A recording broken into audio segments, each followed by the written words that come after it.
Friends, നമ്മൾ നോക്കാൻ പോകുന്നത് അയണൈസേഷൻ ചേമ്പറുകളെ കുറിച്ചാണ്. അയണൈസേഷൻ ചേമ്പറിൻ്റെ വർക്കിംഗ് പ്രിൻസിപ്പിൾ, അതെങ്ങനെ വർക്ക് ചെയ്യുമെന്ന് നോക്കാം. അതിനുശേഷം ഒരു ഗ്രാഫിക്കൽ റെപ്രസെൻറ്റേഷൻ വേണമെങ്കിൽ നോക്കാം. അങ്ങനെയുള്ള കുറച്ച് കാര്യങ്ങളാണ് നമ്മൾ ഈ വീഡിയോയിൽ നോക്കുന്നത്. അതുപോലെ തന്നെ അത് എത്ര ടൈപ്പ് ഉണ്ട് അതിനെക്കുറിച്ചൊക്കെ നോക്കാം. അപ്പം ഇതിൽ നടക്കുന്ന ഇതിൻ്റെ പ്രിൻസിപ്പിൾ എന്ന് പറഞ്ഞാൽ വളരെ സിമ്പിളാണ്.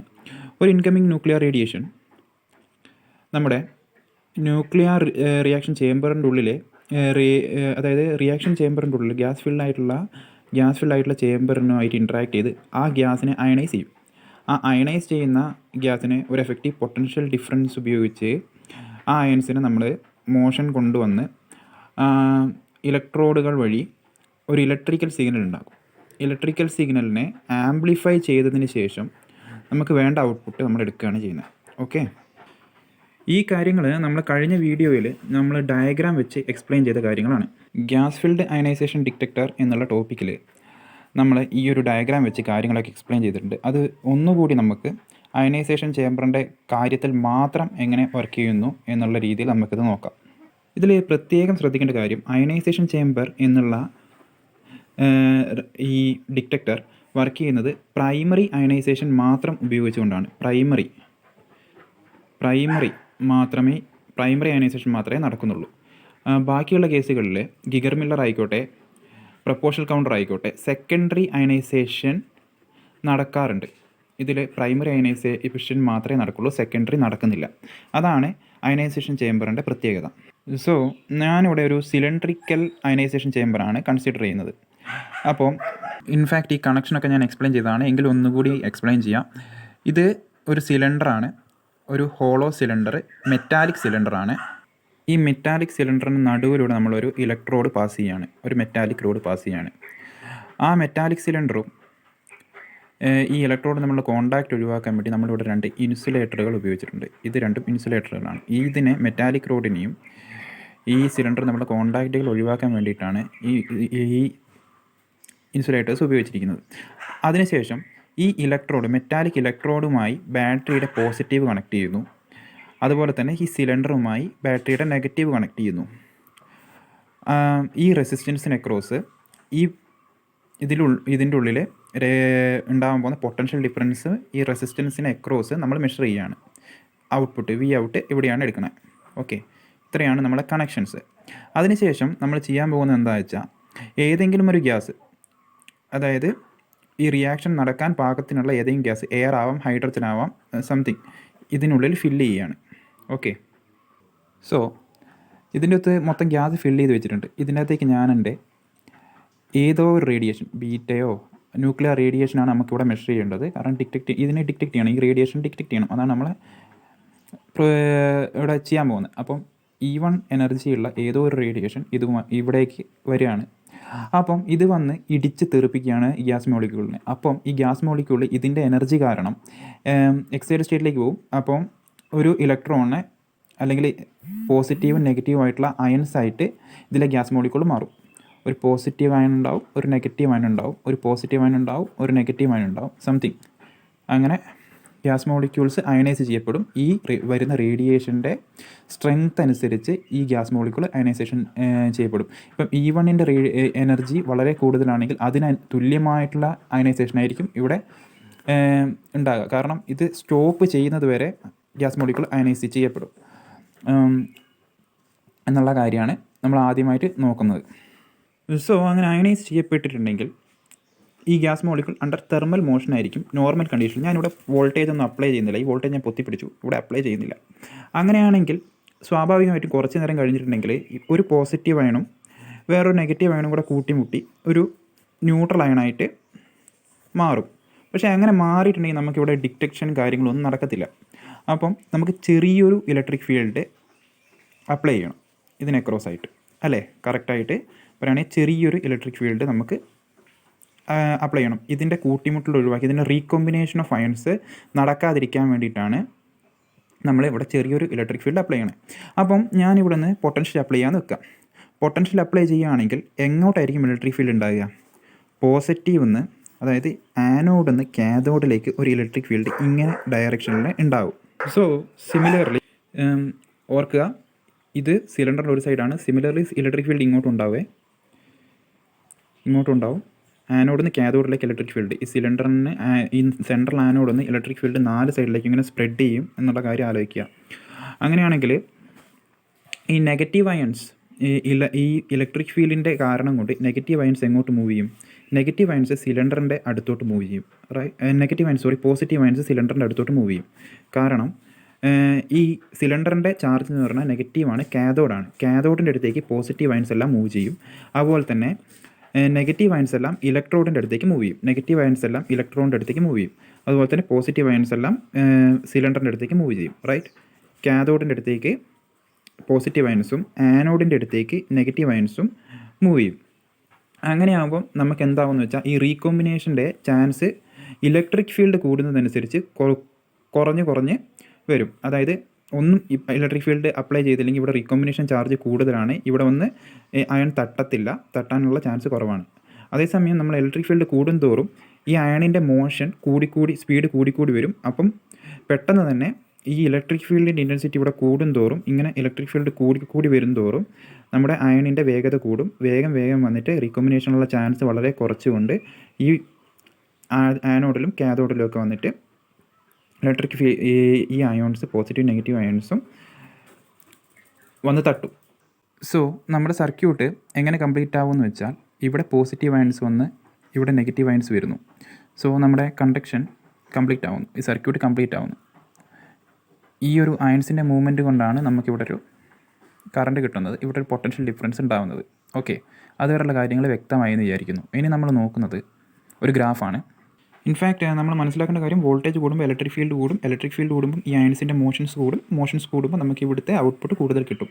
അങ്ങനെയാകുമ്പോൾ നമ്മൾ ഇന്നലെ കണ്ട ഗ്രാഫ് ഞാൻ പറഞ്ഞു, ഓരോ റീജിയൻസും ഓരോ രീതിയിലുള്ള അയനൈസേഷൻ ചേമ്പേഴ്സ് വർക്ക് ചെയ്യുന്ന റീജിയൻസ് ആണ്. Proportional counter region, Geiger Miller counter region, നമ്മളെ റീജിയൻ, അയനൈസേഷൻ ചേമ്പറിൻ്റെ റീജിയൻ ഇതാണ്. അപ്പോൾ ഞാൻ ഈ പോർഷൻ മാത്രം എൻലാർജ് ചെയ്യാൻ പോവാണ്. സോ നമ്മൾ ഈ ഗ്രാഫ് വരയ്ക്കാൻ ഉപയോഗിക്കുന്നത് വോൾട്ടേജ്, ഇൻപുട്ട് വോൾട്ടേജ് വേഴ്സസ് ഇവിടുത്തെ കിട്ടുന്ന ഔട്ട്പുട്ട്. ഈ വോൾട്ടേജ് കൂടുമ്പോൾ അയണിൻ്റെ മോഷൻ കൂടുമ്പോൾ ഔട്ട്പുട്ട് കൂടും. ഓക്കെ, ഈ ലോജിക്കാണ് ഉപയോഗിക്കുന്നത്. അപ്പോൾ നമ്മളിവിടെ ഗ്രാഫ് വരയ്ക്കുകയാണ്, ഇൻപുട്ട് വോൾട്ടേജ് വേഴ്സസ് കറണ്ടിൻ്റെ ഗ്രാഫ്. അപ്പോൾ ഞാനിവിടെ വോൾട്ടേജ് ഇങ്ങനെ കൂട്ടുമ്പോൾ ഇപ്പോൾ നമ്മുടെ റേഡിയേഷൻ വന്നിട്ട് അയണൈസ് ചെയ്തിട്ട് കുറച്ച് അയൺസ് ഓൾറെഡി ഇവിടെ ഉണ്ടാവും. ആ അയൺസിനെ മാത്രമാണ് നമ്മളിവിടെ കൺസിഡർ ചെയ്യുന്നത്. ഇവിടെ സെക്കൻഡറി അയണൈസേഷൻ ഒന്നും പോസിബിൾ അല്ല, കാരണം ഇലക്ട്രിക് ഫീൽഡിൻ്റെ സ്ട്രെങ്ത് കുറവാണ്, മോഷൻ കുറവാണ്. അപ്പോൾ ഇത് വന്ന് അടിച്ചിട്ട് പുതിയൊരു മോളിക്യൂൾ അയണൈസ് ഒന്നും ചെയ്യില്ല. അപ്പോൾ നമ്മൾ നോക്കുന്നത് ജസ്റ്റ് ഇവിടെ വോൾട്ടേജ് കൂടും. വോൾട്ടേജ് ഇങ്ങനെ കൂടുമ്പോൾ നമുക്ക് കിട്ടുന്ന കറണ്ടിൻ്റെ ഔട്ട്പുട്ട് ജസ്റ്റ് ഇങ്ങനെ കൂടിക്കൂടി വരും. കാരണം ഈ നമ്മുടെ അയൺസ് ഇലക്ട്രോഡിൽ എത്തുന്നതിൻ്റെ അളവാണ് കൂടുന്നത്. സോ അങ്ങനെ എത്തിക്കഴിഞ്ഞ് ഇവിടെ നമുക്കൊരു കോൺസ്റ്റൻറ്റ് റീജിയൻ കിട്ടും. ഈ കോൺസ്റ്റൻറ്റ് റീജിയൻ കിട്ടാനുള്ള കാരണം, കോൺസ്റ്റൻറ്റ് മീൻസ് ഓൾമോസ്റ്റ് കോൺസ്റ്റൻറ്റ്, ഇങ്ങനെ കോൺസ്റ്റൻ്റ് അല്ല, കുറച്ച് കോൺസ്റ്റൻറ്റ്, ഓൾമോസ്റ്റ് കോൺസ്റ്റൻറ്റ് റീജിയൻ കിട്ടും. കാരണം ഈ ഞാനൊരു അയണൈസേഷൻ ചേമ്പർ കൺസിഡർ ചെയ്യാണ്. ഇതിൻ്റെ അകത്ത് മൊത്തത്തിലൊരു 100 അയൺസ് ഉണ്ട് എന്ന് വെക്കാം. ഇലക്ട്രിക് ഫീൽഡിൻ്റെ സ്ട്രെങ്ത്ത് വോൾട്ടേജ് കൂടുന്തോറും കൂടുമെന്ന് പറഞ്ഞു. അപ്പം ഇലക്ട്രിക് ഫീൽഡിൻ്റെ സ്ട്രെങ്ത്ത് കൂടുന്തോറും ഈ ഒരു 100 അയൺ ആദ്യം നമുക്ക് ഒരു 10 അയണാണ് കറണ്ടിന് കോൺട്രിബ്യൂട്ട് ചെയ്തതെങ്കിൽ കൂടുന്തോറും 10, 20 ആവും, 30 ആവും. അങ്ങനെ ഓരോ പ്രാവശ്യം ഇലക്ട്രിക് ഫീൽഡ് കൂടുന്തോറും അയണുകൾ കോൺട്രിബ്യൂട്ട് ചെയ്യുന്നതിൻ്റെ എണ്ണം കൂടും. അങ്ങനെ 100 എണ്ണം കോൺട്രിബ്യൂട്ട് ചെയ്യുന്ന ഒരു സാഹചര്യമുണ്ട്. അപ്പം അങ്ങനെ വരികയാണെങ്കിൽ ഫർദർ നമുക്ക് ഇവിടെ കറണ്ട് കൂടാൻ വേറെ അയൺസ് ഒന്നും ബാക്കിയില്ല. അപ്പം മാക്സിമം ആയിട്ടുള്ള ആദ്യം പ്രൈമറി അയണൈസേഷൻ, അതായത് റേഡിയേഷൻ വന്ന് തട്ടി ഉണ്ടാകുന്ന അയൺസ് എല്ലാം തന്നെ ഈ ഒരു പ്രോസസ്സിൽ ഇൻവോൾവ് ആയി കഴിഞ്ഞു. ഇനിയിപ്പം ഈ കറണ്ട് ഇങ്ങനെ കൂടാൻ, പ്രപ്പോർഷണൽ റീജിയനിലേക്ക് കൂടാൻ വേണ്ടിയിട്ട് സെക്കൻഡറി അയണൈസേഷൻ നടക്കണം. സെക്കൻഡറി അയണൈസേഷൻ മീൻസ് ആദ്യം വന്നിട്ടുള്ള അയൺസ് ബാക്കിയുള്ള മോളിക്യൂൾസുമായിട്ട് ഈ ഇലക്ട്രിക് ഫീൽഡിൻ്റെ സ്ട്രെങ്ത്ത് കൂടുമ്പോൾ ഈ ഫസ്റ്റ് പ്രൊഡ്യൂസ് ചെയ്ത പ്രൈമറി അയൺസിൻ്റെ സ്പീഡ് കൂടി അത് ചെന്ന് ഇടിച്ച് സെക്കൻഡറി അയണൈസേഷൻ വേറൊരു മോളിക്യൂള് തട്ടിയിട്ട് ആ മോളിക്യൂളിനെ പോസിറ്റീവും നെഗറ്റീവുമായിട്ട് സ്പ്ലിറ്റ് ചെയ്യുന്ന പ്രോസസ്സാണ് സെക്കൻഡറി അയണൈസേഷൻ. അത് നടക്കണമെങ്കിൽ ഇവിടുത്തെ വോൾട്ടേജ് ഞാൻ ഫർദർ കൂട്ടണം. പക്ഷേ നമ്മുടെ അയണൈസേഷൻ ചേമ്പർ വർക്ക് ചെയ്യുന്ന റീജിയനിൽ ഒരു വോൾട്ടേജ്, ഒരു മിനിമം വോൾട്ടേജും ഒരു മാക്സിമം വോൾട്ടേജും ഉണ്ട്. ആ വോൾട്ടേജിന് കൂടുതൽ കൊടുത്തിട്ടുണ്ടെങ്കിലേ ഈ സെക്കൻഡറി അയനൈസേഷനൊക്കെ നടക്കുള്ളൂ. പക്ഷേ നമ്മുടെ അയനൈസേഷൻ ചേമ്പർ വർക്ക് ചെയ്യുന്നതെന്ന് പറഞ്ഞാൽ ഈ റീജിയനിലാണ്, ഈ ഒരു വോൾട്ടേജിൻ്റെ ഇടയ്ക്കാണ് നമ്മുടെ അയനൈസേഷൻ വർക്ക് ചെയ്യണത്. അയനൈസേഷൻ ചേമ്പറിൽ ശരിക്കും വർക്ക് ചെയ്യുന്നത്, അതായത് ഈ വോൾട്ടേജ് തൊട്ട് ഈ വോൾട്ടേജ് വരെ നമുക്ക് എടുക്കാൻ പറ്റുള്ളൂ. ഈ വോൾട്ടേജ് തൊട്ട് ഈ വോൾട്ടേജ് വരെ മീൻസ് ഇതെന്ന് പറയുന്നത് റീകോമ്പിനേഷൻ റീജിയനാണ്.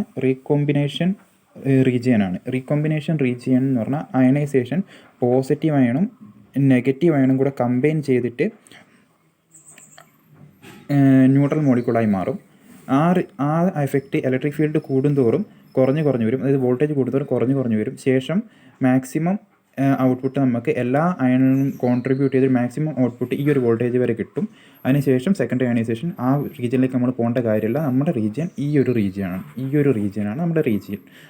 സോ അങ്ങനെ അയനൈസ് ചെയ്യപ്പെട്ട ഇതിൻ്റെ അടിസ്ഥാനത്തിൽ നമുക്കൊരു പൊട്ടൻഷ്യൽ ഡിഫറൻസ് ഇവിടെ കിട്ടുന്നു. അതിന് സ്യൂട്ടബിൾ ആംപ്ലിഫയേഴ്സ് ഉപയോഗിച്ച് നമ്മൾ ആംപ്ലിഫൈ ചെയ്യുന്നു. അങ്ങനെ ആംപ്ലിഫൈ ചെയ്തിട്ടുണ്ടെങ്കിൽ നമുക്ക് ഈ റേഡിയേഷൻ്റെ സ്ട്രെങ്ത്ത് അറിയാൻ പറ്റും. കാരണം ഈ റേഡിയേഷൻ്റെ എനർജിക്ക് പ്രപ്പോർഷണലായിട്ടാണ് നമുക്കിവിടെ അയനൈസേഷൻ ലഭിക്കുന്നത്.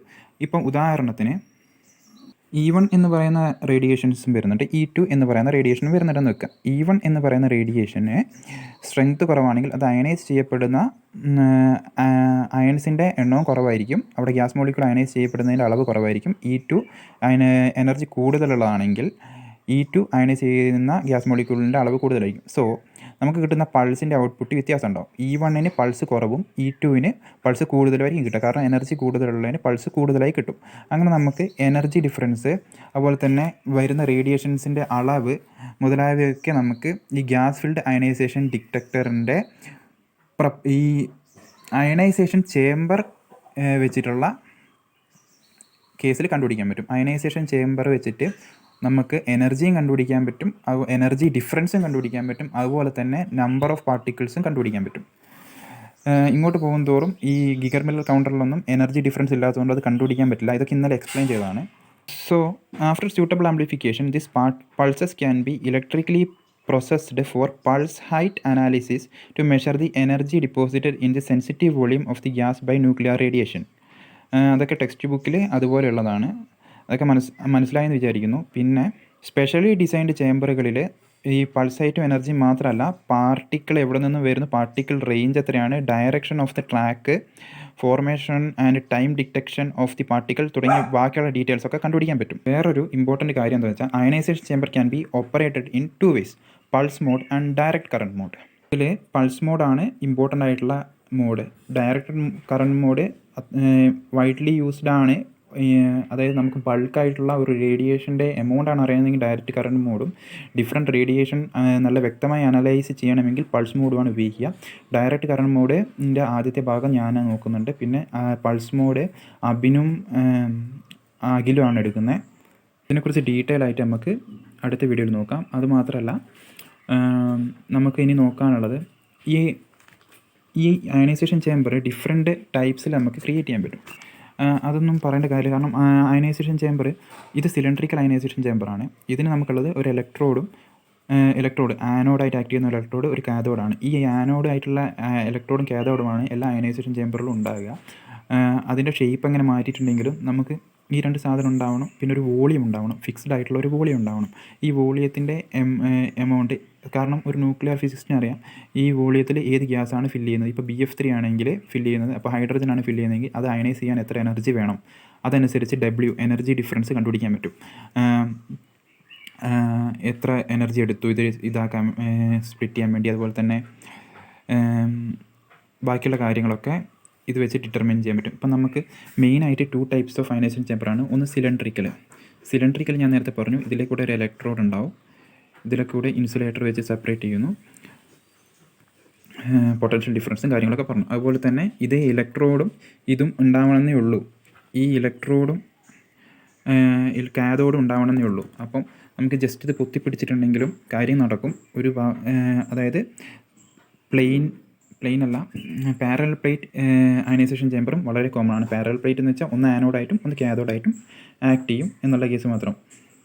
ഓക്കെ, അപ്പം അയനൈസേഷൻ ചേംബർ എന്താണ്, എങ്ങനെയാണ് വർക്ക് ചെയ്യുന്നത് എന്നുള്ളതിനെക്കുറിച്ചൊരു ഐഡിയ ഉണ്ടായി എന്ന് വിചാരിക്കുന്നു. ഇനി നമുക്ക് പൾസ് മോഡ് അയനൈസേഷൻ ചേംബറും direct current mode ionisation chamber എന്താണെന്ന് നോക്കാം. ഡയറക്റ്റ് കറണ്ട് മോഡാണ് ഞാനിപ്പോൾ അടുത്തതായിട്ട് പറയാൻ പോകുന്നത്.